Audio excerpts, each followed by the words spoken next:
Shalom, we are the Israelite Youth Council. My name is Kaya Plumbers, and to the left of me is... Zechariah Witherspoon. I am Azrael Grimmage. My name is Shuvadia. My name is Janaya. My name is Elnisa. My name is Ra'aya. My name is Zipporah. My name is Yakai. My name is Belinda. My name is Nadia. Okay, so why are we here today? Well, today happens to be Congregation Temple Bethel's BYM, standing for Bethel Youth on the Move, their youth meeting. So today we have gathered 3 different congregations sitting at the table, majority having to be Congregation Temple Bethel, B'nai Adat, and Bet Shalom. Okay, so as the future, essentially of the nation or of Israel, how are you guys looked at as you go out in your everyday travels, when you meet your people, your friends at school? You know, as Israelites, when you introduce yourself, what do people look at you as, or how do they accept you? Mind if I go first? Yeah, go ahead. Okay. Well, first of all, it's hard to identify as Israelites nowadays because they'll always tie you into something else. You have to often give them an explanation of how you're different from them. So, like, when I talk about how I'm an Israelite, I tell them basically I'm a black Jew that doesn't exactly follow as many traditions as Jews, but still follow all of Torah. You know, a lot of people got this thing. They got the this idea and this ideology that Jews and Israelites are the same, even though we're really not. Now, in terms of how people view us, due to recent events, they may view us a little differently. I don't know if anyone's heard about attacks, and some people claiming that the attackers were Hebrew Israelites, as well as a lot other people have different ways of expressing their knowledge and understanding. Some people scream at the corners of the street, if you ever in New York, and try and preach. So a lot of people look at us as radical. Some people will actually say, "Oh, I've heard of that," and may look at you very positively. It also really affects on how people view you in terms of trust. You know, they'll be like, "Oh, he's a good guy. He follows such and such." So that's basically how I'm looked at in New York, and pretty much everywhere I go. I try to set a good example and try to have a good image. Like, we had a lesson today. Our rabbi said we're not a common people, and we don't have a common God, so we should not be a common people. Amen. Amen. Not saying that we need to be radical, but saying that we need to carry ourselves a very good way and be a light unto the nations, as it says in the Tanakh. I mean, my point is interesting. Like, growing up in B'nai Adat, a temple that's, I guess you could say, mixed with black Jew and Hebrew Israelite, from the original people who came from Hashaba to the people who are from B'nai Adat. It's weird when I try to explain it to people. Like, some people get it, then some don't. And then, like, I'll consistently try to, like, tell them, oh, it's like this, and they'll have an image set in their brain already that they don't want to change. But, like, as I've grown and developed in my high school and middle school career, people have come to understand, oh, don't call this boy on Friday. Don't invite him to do stuff. He's not going to come. They see me with my friend Jiz, my keeper. They see the way I move. A lot of people come to me for advice, like if they're having issues at home or with like their significant others or school or whatever. But I don't think acceptance is the word, because usually when I like introduce myself, they're like, wow, a black Jew? Like, oh, the first of the kind. I'm like, wow, there's many of us, so like you're not educated on who's here. Yeah. So I don't think it's more so how they accept me. I think it's more so their prior knowledge of who we are. Okay. Anyone else want to touch on it before we move on to the next question? I would say also acceptance with a little bit of a little bit of ignorance to the fact of not knowing and gaining knowledge, because of me living in Philly and then going into the suburbs, and then you have, the white Jews, and then you tell them, oh, I'm a Hebrew Israelite, what is that? It's basically Jewish, something like that, and they're like, oh, that's not a thing, you're not a black Jew, blah, blah, blah, stuff like that. Okay. All right. So, I guess on my experience, I do identify as a black Jew, and my experience in general, I live in the suburbs of Bucks County, where it's very populated with the Caucasian people. And there's a lot of white Jews down there, and their interaction when they first meet you is, how are you Jewish? Or now, like Janaya said, some of it's out of curiosity, but some curiosity to a point gets to ignorance. Yes. It's a point where it's like, how could you be this, to the questions to the extent where it's like, we still don't believe you. Like, I forget who said it. Shivadia said it. They have their own image in their head of who Jews are. And is it how can you be Jew because you're black? That's exactly what it is. Jewish. You know, you have Muslims, you have Christians, Roman Catholics. They never associate a race or ethnicity with those religions. And I wouldn't call Judaism a religion, a way of life, but still in the sense of what it is naturally called a religion. They associate a color with Judaism. Yes. So that's what we live with. I could say that's what I live with on a day-to-day basis. How are you a black Jew? And you know, it gets to the point where it does become ignorance, because you can tell people time and time again. It depends on who the person is. You can tell them time and time again, but they try to peer pressure you into saying, "Oh, you could just skip this one Friday night, or you know, Saturday morning. You don't have to go to service." It's like, why don't you ask your rabbi if they could give you a whole? yeah, I've heard that so many times. Right. It's like not an assignment where can I skip out on this assignment or take off because I'm not going to be at school. No, this is something that was commanded of us. This is something that needs to be done. But you know, it's always going to be a hard thing to deal with. We understand who we are. We understand what we do, but they will never understand it. One thing is with your friends is like, I've had people like in my space be like, they don't even know that I'm like a black Jew. They'll be like, black Jews aren't a thing. Like, that's not real. I'm like, I'm sitting right here. Like, right. But then it's like, it's even worse when you have an expert in a religion, like a professor. Like I took a world religions class, and we went through every aspect of Christianity. Even we went into like cults, KKK, Manson family. And then when we talked about Judaism, like we went into like the branch of where Judaism came from, Africa. Talked about how Jesus was black, and all of that. And then when we actually went to depth about Judaism on a different day, you pull up a video of a whole bunch of white celebrities that are Jewish by race. I got a problem. So I come up to you and I talk to you. Excuse me. When we first started the class, I raised my hand. I said, I'm a black Jew. I acknowledged it. I told you to your face. I opened it up for you. Asked me what it was, and I told you what it was. And you still decided to come up in front of all these people, because the thing is, when your friends are ignorant, I can't fault them because nobody told them. Yeah. But when you are a professor, when you are an expert, when you're supposed to, because professors aren't teachers, I don't expect them to know how to teach. Because some of them don't. I expect them to be an expert in what I'm paying them for. I'm paying $4,000 for this class. Excuse me. We're not going to keep going with this ignorance, because at this point, you sitting in front of 12, 20, like 25, however many people, and you keep giving them this, the fuel, you know, and you had the opportunity to say, actually, here's this group of people, the Hebrew Israelites, the people that you stole this from. Like, you had the opportunity to teach something and you didn't. You kept the ignorance going, and I don't appreciate that. So I told him to his face. So I got my passing grade and I got out.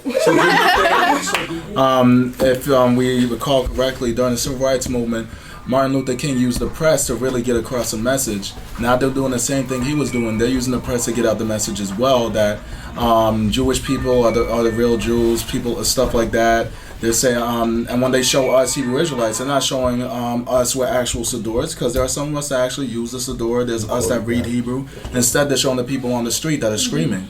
So the perception is very misleading, you know. Yeah, I think. I think it's definitely by design. Okay. I think at the end of the day, whether they know or not, it's still our job as God's people to be a light unto the nations. That's what the whole weekend was about. So at least for me personally, you mentioned Muslims before, and I spoke about it a little bit last night. Like, if I see someone who happens to be a Muslim, I'll know because they got the face thing on, or they have, the females will have on a long skirt. The men usually will have on the Eastern dress with no collar. And that's kind of like in defiance to Western society, because they think, you gotta have a collar. Eastern people, some of them don't use forks and knives, they just eat with their hands. So stuff like that. But as a light to the nations, you have to represent what you say you believe in. So at least for me, like growing up, picture day, prom, regular school, you gotta have a kippah on, you gotta have zizis on, like, and sometimes you get made fun of. At least for me, I had a good experience. They cause you're different, they treat you like you're special. They know, I'm not gonna invite him to a party Friday night, like you said, because I'm not gonna come. So, and then we believe in God. There's no challenge that God can't help you get through to the end. So really, we just gotta really portray the correct message and follow in the statutes that God has to do. Okay.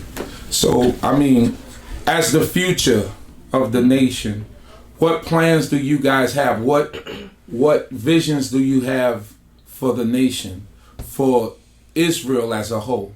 Because whether you call yourself a black Jew, at the end of the day, we all Yisrael, we all Israel, right? So, what type of visions, what type of plans do y'all have to take this to another level? Because there a lot of bright minds here. Obviously, you guys are educated. You're going to school. You have some sort of understanding. What is your ideas for the future, and taking this to another level? Because the ultimate goal is, I think we all believe that at some point we go back to the land, as is prophesied, right? So, what is y'all's plans for the future? What is your ideas for the future? I'll start. First of all, getting our own school system, most definitely. I think that's very important and crucial, especially since in some places, if you don't have immunizations, you can't go to school and get a correct education. So definitely getting a school system is for one. Having healthy marriages, divorces. So we definitely need some more healthy marriages, more leadership, most definitely.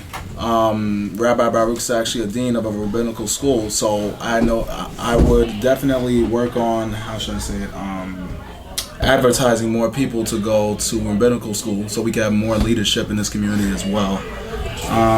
Let's see, really creating identity, a lot of people how should I say it, a lot of people will often overlook that we're Israelites because we look a little similar to them in some ways. So maybe dressing differently a little more, that'll definitely help as well. So school system, more healthy marriages, more leadership, and more identity most definitely is what I want in the future. What do you mean dressing differently? Explain. Well, sometimes, like I said, what is it? Some Israelites don't wear seats.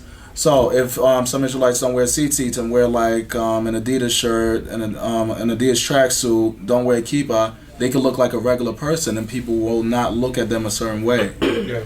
I'm saying if we dress a little differently, I'm not saying we need to give up everything that's in this country, like Jordans and name brand clothing, but definitely go out there to really show off our identity and dress a little differently. So what about for females? Because we only mentioned for the males. Well, for females, some could wear seat. I know a lot of females that don't. No offense to females.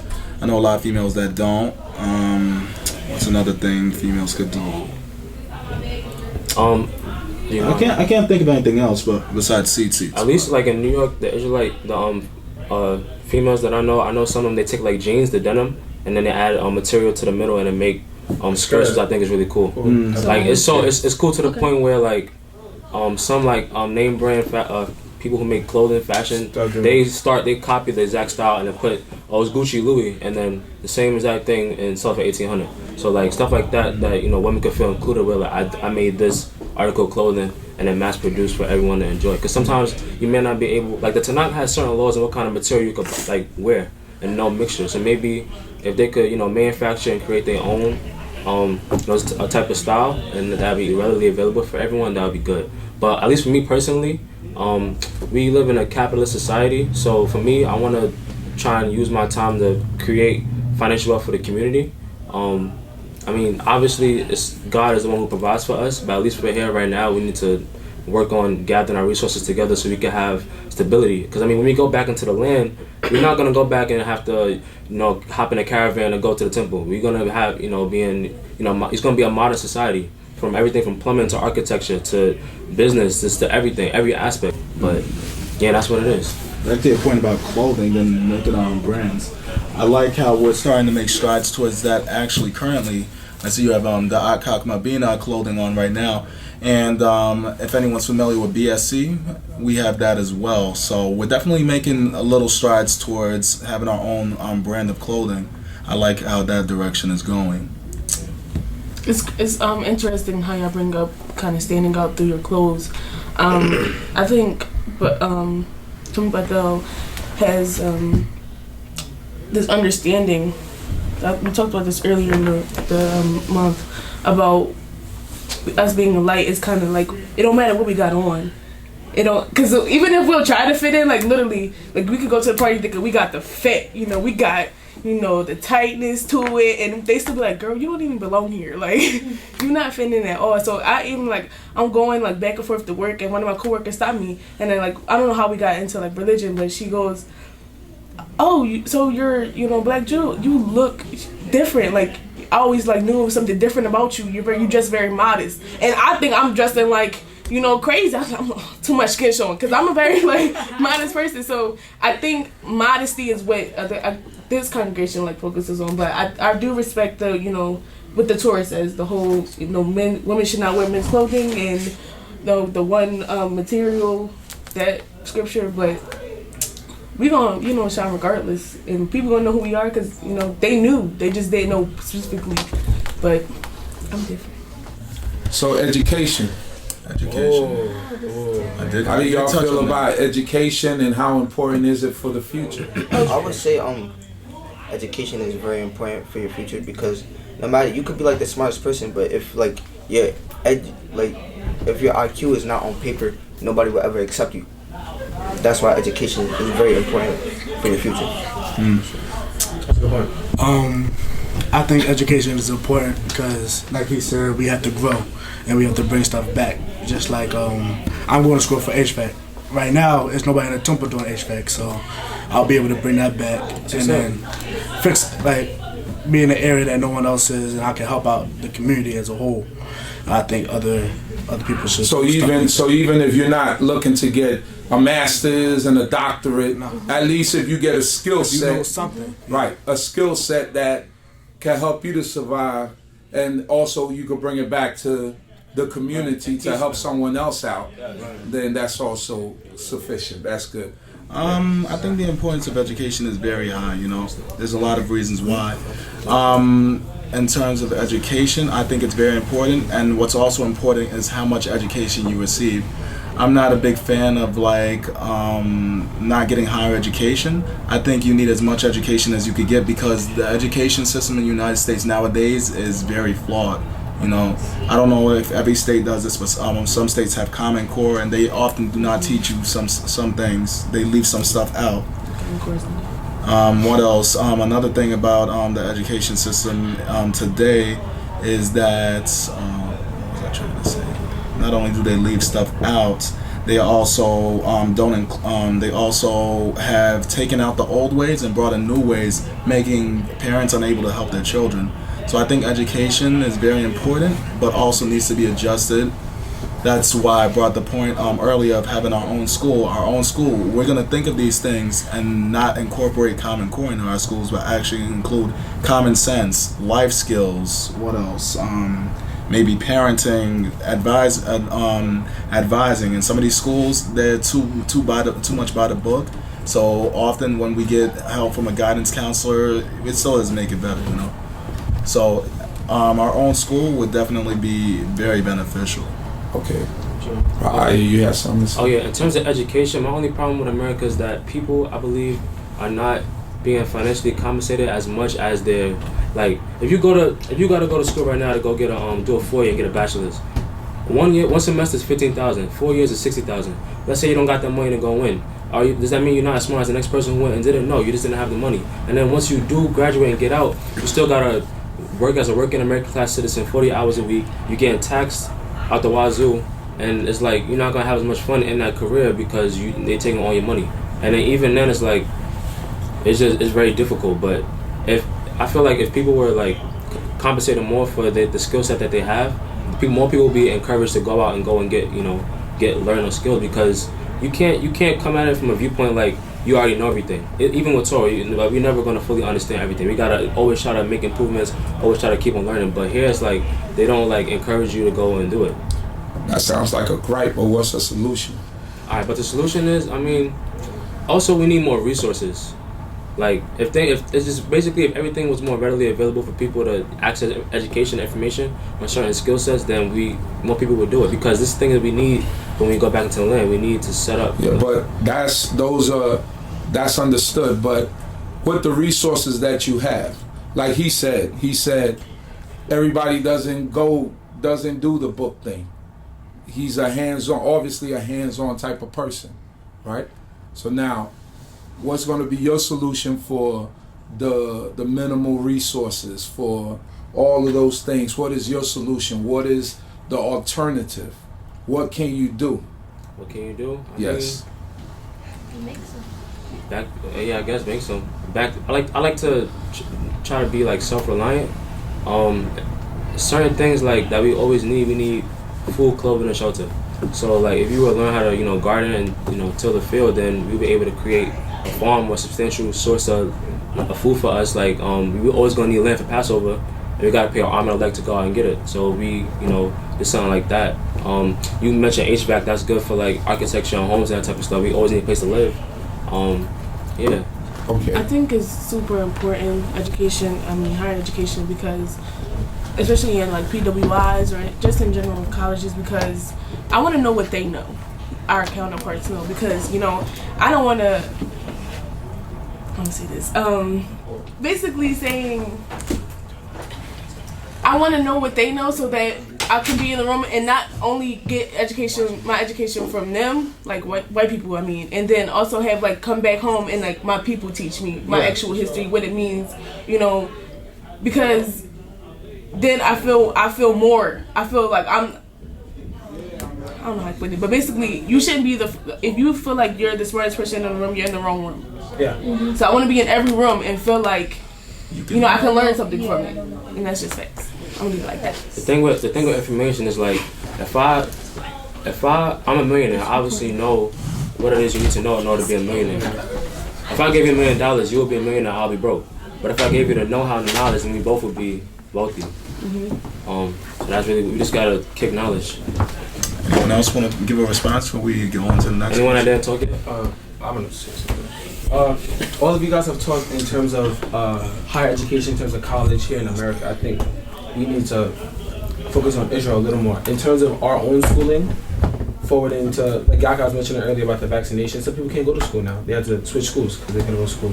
We should have our own schools where we can teach our kids what they need to learn, and we can get funding or amongst ourselves, work it, increase substance, and create the careers that they would want. Because I feel like kids tend to go to stuff that they really like. If you can interest them, they'll do it. Most of the things now, people do not like if you tell someone, you should be a civil engineer, I don't want to be a civil engineer, what will be the response you'll get? But that's not really good for community building. So we need to teach people that there's more than one way to get to the right way. I have a quick question. Cat. Yeah, for the both of you talking about a school. So, say if I was a parent. Yes. And I asked both of you, what would make me want to send my child to your school? You're just, I understand the basis of it would be teaching Torah. What else are you going to teach me that I'm going to be able to, if I go do higher education, if I go to a college or something, I go to one of these schools, what have you taught me that these other kids also know? That's a good question. Okay. Well, the benefits of having a school, Israelite school, is that we would teach you what public schools teach you, as well as what Torah teaches you, and teach you how the two often coincide. Well, not coincide. How the two often conflict with each other. We would teach you a lot of life skills that other schools don't teach you. And let's see, what else would we do? You wouldn't have to worry about in terms of food. A lot of public school meals aren't exactly kosher. You wouldn't have to worry about that. You would just be in a very carefree environment, because in school isn't exactly, you're always worried in school because you're thinking about what they teach. You be like, all right, I do Torah, but this is just, You go to the lunchroom, you're like, is this kosher? You'll be in a very comfortable environment in an Israelite school. That's a good point. And we have very capable teachers. A lot of rabbis actually have degrees. In order to become a rabbi yourself, you have to have a bachelor's degree. Yes. Rabbi Baruch told me that when I asked him when I could start rabbinical school, he said you have to have a bachelor's degree. It doesn't matter what it's in, but you have to have a bachelor's degree in order to become a rabbi. Why is that? Why is that? You would have to talk to Rabbi Baruch about that. So we'd have very capable teachers. It would be a comfortable environment, and we would teach you both Torah and regular stuff, plus even life skills, something public schools do not teach. Yeah. I think in terms of schooling, right? In terms of schooling, right? If you look at every denomination of religion, they have schools. Private schools, yes. Everyone have private schools. Catholic schools, Jews have Episcopalian, yeshiva. You got Muslims. They got the forgot what they call their schools, but everyone has schools. Us as a group, Nope. We haven't had a school since the II. and that was sort of like a school. It was a school, but it was more like a community type thing. Yeah. Like actually putting up a building and coming together and having a school to where we could send our children, and we could also teach other children, because I've known of Israelites that have gone to Catholic schools. They actually went to Catholic school because they thought they were going to get a better education than in the public school. So how absurd does that sound? Extremely. An Israelite going to a Catholic school. So now you think about if you, and this is why I was telling y'all about thinking in the future, because if we're still here, then we have to think about these things, because we could influence other people. We can influence other people. That's a way of influencing. It said, we know that those people don't eat this, don't do this, don't do that. We know that those people, this is how they carry it. This is what they're going to teach my children. You can have a Hebrew curriculum. You can have a Torah curriculum. You think any parent is going to be against that? Especially our people who are, most of them are like in the wind. If you're giving their children stability, they're going to love you for that. So that's why I said, what do you think about the future when it comes to education? Because these are things that we could also think about. All you need is an idea, a thought. LeBron James did it. He went back to his community. I mean, you're going to say, well, LeBron James made millions and millions of dollars, so it was easy for him to do it. But wherever there's a thought and an idea, anything could be done. And that's the way you have to start looking at it. Y'all are the future. Y'all are going to be the ones who are going to be carrying this thing. Don't make the same mistakes that some of us have made, some of your parents have made, but think positively, learn to work with each other, learn to understand each other's differences, which is the most important thing, right? And from there you can build. All right, so I don't know if anyone has any final thoughts. I don't want to drag this out because I have to go myself also. Right here got something to say. She has something to say, all right. Okay. I feel like when we were talking about education, what we didn't talk about was who is teaching us. I did. And I mean, you talked about it, but you didn't really go into it. So who's teaching us? And what are they teaching us? And how we end up relating to who is teaching us. Like if you have a white woman teach you, or you're gonna listen, but they don't. You more so you don't you relate to that person more. Then you're more in tune with it. Then you're not just listening to know for a test. You're listening to learn. Right. Well, we have a lot of capable workers in the Israelite community. I know many doctors. I know many teachers. I know a few lawyers. In terms of Torah teaching, we got a lot of rabbis who could teach Torah. So in terms of Torah teaching, we could get them. In terms of sciences, because doctors and lawyers make a good amount of money every year, they can afford to possibly teach. And it's all about their drive. It's all about what they're willing to do. So we'll get willing and able bodies to actually teach. We just need to find them. I know a lot of adults who have actually been on this get a school thing, get this school idea for years. So those people will probably be the first people to sign up to teach. That's it. That was the last word, right? Yes, it was. Yes, it was. All right. So, do y'all feel like this meeting was positive? Yes, very productive. That was productive. Anything is Okay. possible. I know some of you were kind of like, even though some of you didn't say anything. That's the last quote. Famous quote. The mayor of Goshen, Nasi Grab, always told us in B'nai that anything is possible with the power of Mosai God. Hallelujah. Another famous quote said by Rabbi Baruch today.